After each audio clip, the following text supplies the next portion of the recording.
Amigos, bom dia. 18 de maio de 2019 e vamos dar continuidade então àquela introdução sobre a condição do homem casado, do marido, que no casamento ele representa Jesus Cristo.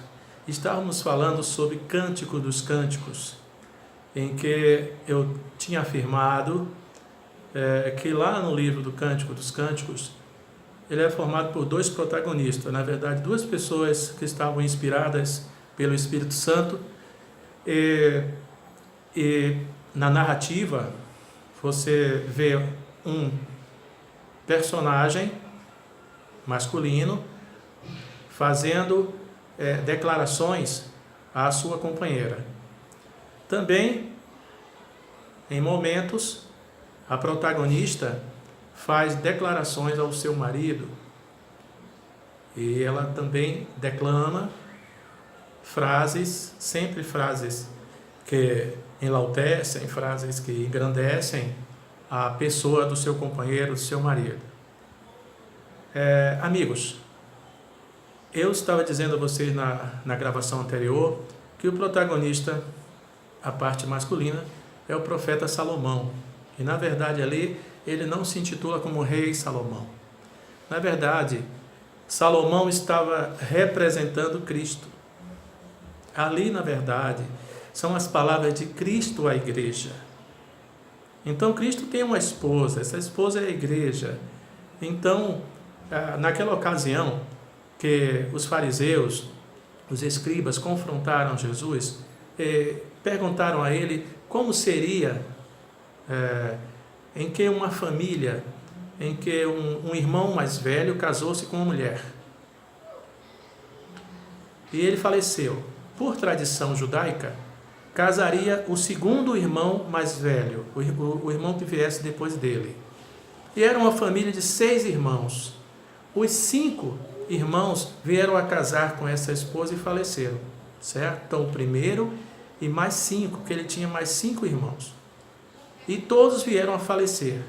A pergunta que os fariseus fizeram a Jesus é o seguinte: lá no outro mundo, quando tivermos na dimensão espiritual, celestial, de qual deles ela será esposa? Porque legitimamente ela foi esposa de todos, mas lá ela vai ser esposa de todos os irmãos? Se ela foi legitimamente esposa aqui de cada um.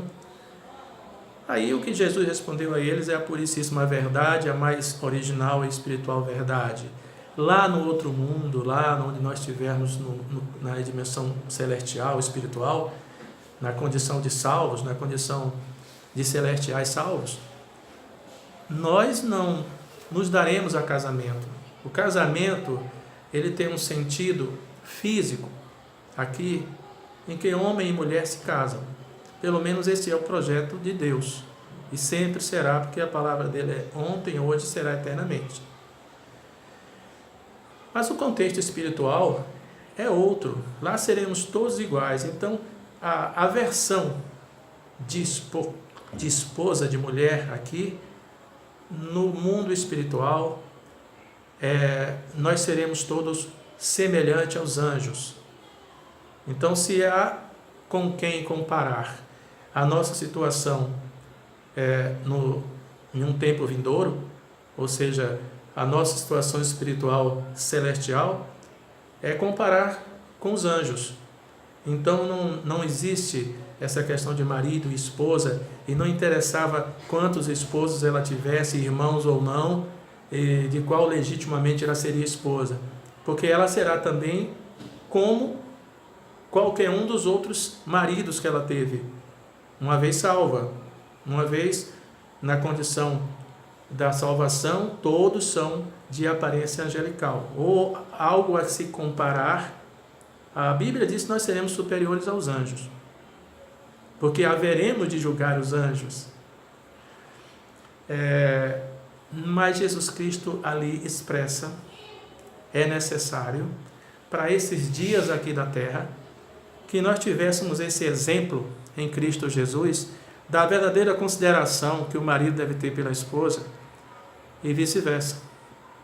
Era necessário que Jesus deixasse um legado para que na vida sentimental nós tivéssemos uma referência para com o tratamento comum entre ambos, esposa e marido. Por isso, ele deixou esta herança bíblica ali, sendo protagonizada pelo profeta Salomão. E o que eu estava falando na última gravação é que a mulher, a narrativa feminina do Cântico dos Cânticos, é a rainha de Sabá. Na verdade, não está provado isto, mas conversando entre pastores, entre irmãos na fé, todos chegaram a uma conclusão que provavelmente seria a rainha de Sabá.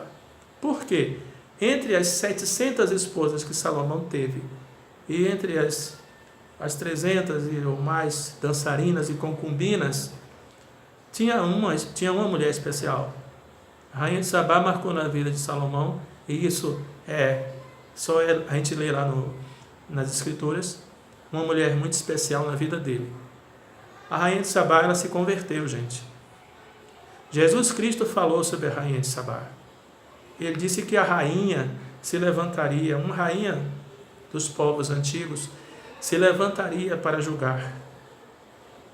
E ela que foi tida pelo povo judaico como uma das responsáveis pela decadência de Salomão. E quando ela se despediu de Salomão e voltou para a sua terra, não era exatamente porque ela precisava voltar para administrar seu reino.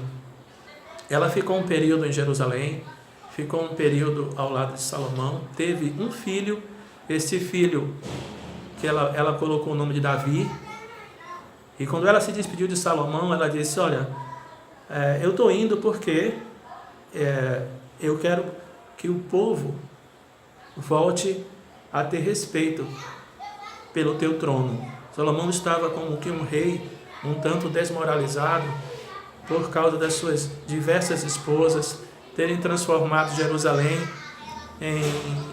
em uma espécie de grande centro de diversos deuses e deuses pagãos, onde os sacrifícios, os sacerdotes das mesmas celebravam seus rituais e tal. E Jerusalém virou, a Jerusalém, que é a cidade de Deus, virou uma espécie de shopping center de diversas religiões pagãs, e seus rituais, e seus sacerdotes, e seus cultos. E o povo de Jerusalém andava muitíssimo chateado, muitíssimo triste, porque o responsável por essa situação era o rei, era Salomão. E a rainha Sabá, ela era a que era mais criticada como as esposas dele, por ser a que estava sempre ao lado dele. E ela tomou uma atitude política por o bem de Salomão e ir embora. E ela disse que o filho Davi, o filho que os dois tiveram, que ela educaria na palavra de Deus, conforme Davi, né, o pai de Salomão. E ela disse que a palavra de Deus seria o mesmo Deus de Davi, o pai de Salomão, seria o Deus que ela ensinaria, que ela educaria o seu filho nas leis da palavra mosaica, que por exemplo, ela com certeza teve acesso aos Salmos. E ela tinha Davi como grande representante, como grande homem de Deus, a que ela gostaria muito que o seu filho se tornasse um rei, e ela deixou claro que ele iria ser um rei para ministrar ao povo a palavra de Deus. Ou seja, ele seria um rei formado na palavra, cuja palavra seria por ela ensinada, ela o educaria na palavra, para que ele fosse um rei que tivesse Deus como seu objetivo, né? Como seu exemplo, que a palavra de Deus regesse a consciência dele, para ele ser um administrador consciente, um administrador abençoado, e ela por isso botou o nome Davi. Então pensa bem, que lá na terra dela, em Sabá, ela com certeza conseguiu educar um filho, um príncipe, se tornou um rei, e lá no Oriente, lá na terra dela, teve um outro Davi, também com certeza abençoado por Deus. E aí você entende por que quando Jesus nasceu, vieram os reis magos. Então, os reis magos vieram de outro povo, de outra nação, de outro local. Existia a palavra de Deus no Oriente, aqueles 3 reis. Ora, eu acredito que esse rei Davi, filho da rainha de Sabá, ele foi um rei respeitado também, abençoado por Deus. E com certeza ele conseguiu pregar a palavra. E aqueles 3 reis magos, possivelmente, seriam consequência da influência do filho da rainha de Sabá, que com certeza deve ter tido também admiradores e pessoas que viam a sabedoria, assim como Salomão foi respeitado por todo mundo por causa da sabedoria que Deus lhe tinha dado. E aí você entende por que vieram 3 reis do Oriente trazer presentes para Jesus ali no seu nascimento. Gente, a rainha de Sabá, ela se converteu. Jesus Cristo falando sobre ela, e disse ligeiramente numa passagem que essa rainha se levantaria para julgar as nações no dia do juízo. A rainha de Sabá, ela foi embora, levou o seu filho para beneficiar Salomão, para que ele se recuperasse moralmente diante do seu povo. Mas durante o Cântico dos Cânticos, ela estava com ele ainda, e eles foram protagonistas daquela passagem, das passagens que estão no Cântico dos Cânticos. São 8 capítulos, e eu quero dizer uma particularidade para vocês. O Cântico dos Cânticos é um livro poético,